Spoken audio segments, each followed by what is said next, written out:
Let me tell you a story. A story that reminds us how little we know about someone else's life. A story about struggle, pain, and kindness. There was a boy, a quiet boy who always sat in the back of the class. He didn't talk much.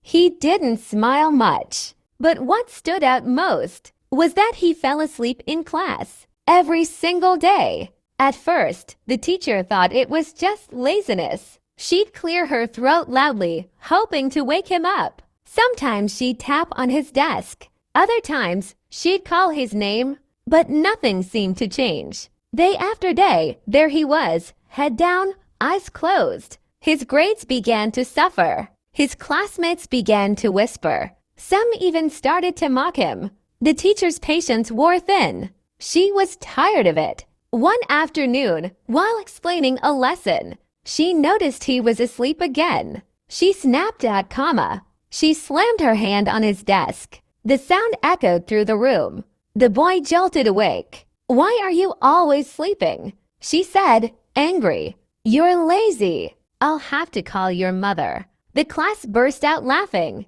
To them, it was funny. They'd seen it happen so many times. They didn't think twice about it. But something about that moment, the fear in the boy's eyes, the silence that followed, the way he lowered his gaze without saying a word, it lingered in the teacher's mind. That evening, something changed in her. She couldn't stop thinking about him, his silence, his tired eyes, his sadness. So the next day, after school, she quietly followed him. She stayed far enough behind so he wouldn't notice. But he didn't go home. He didn't meet friends. He didn't stop to play. Instead, he walked quickly toward a car wash at the edge of town. He took off his school jacket, rolled up his sleeves, and began scrubbing a car. He worked with focus, moving fast, despite the cold. Soap, water, sweat. After about half an hour, he was paid. Not much, but enough. He put the money in his pocket and ran off toward the city. The teacher kept following, curious, confused, concerned. He stopped at a small shop, bought some bread, some fruit, a bottle of water, and then he ran again, this time to the hospital. The teacher's heart started to race. What was going on? She watched him walk through the front doors, greet the nurse with a nod, and head down a hallway. He entered a small hospital room. Inside, an elderly woman lay in bed, weak and pale. He smiled at her gently, sat beside her, opened the bag. He fed her piece by piece. He wiped her mouth. He held her hand. And he smiled, for the first time she had ever seen. Tears welled up in the teacher's eyes. She quietly asked a nearby nurse, "Who is that boy?" The nurse sighed. "His name is Leo. His parents died in a car crash 2 years ago. He lives with his grandmother now. She's all he has left." The words hit her like a storm. "He works every day after school," the nurse added, "just enough to buy food. He never asks for help." The teacher stood frozen.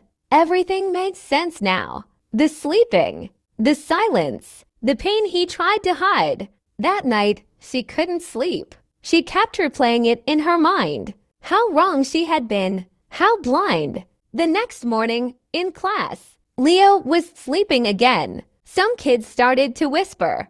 Others giggled. But the teacher held up her hand.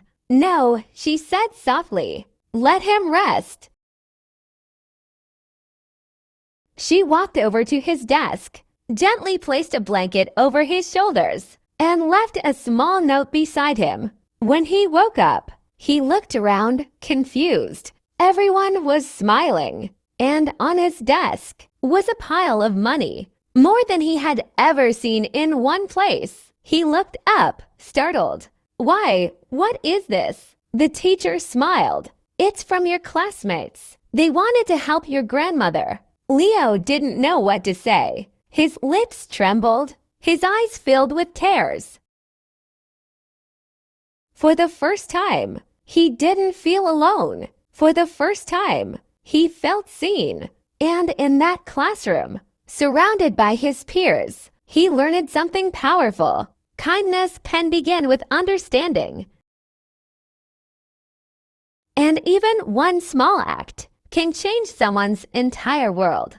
If you believe that even the smallest gesture can make a difference, leave a like, comment, and share this message. Subscribe so you don't miss the next story.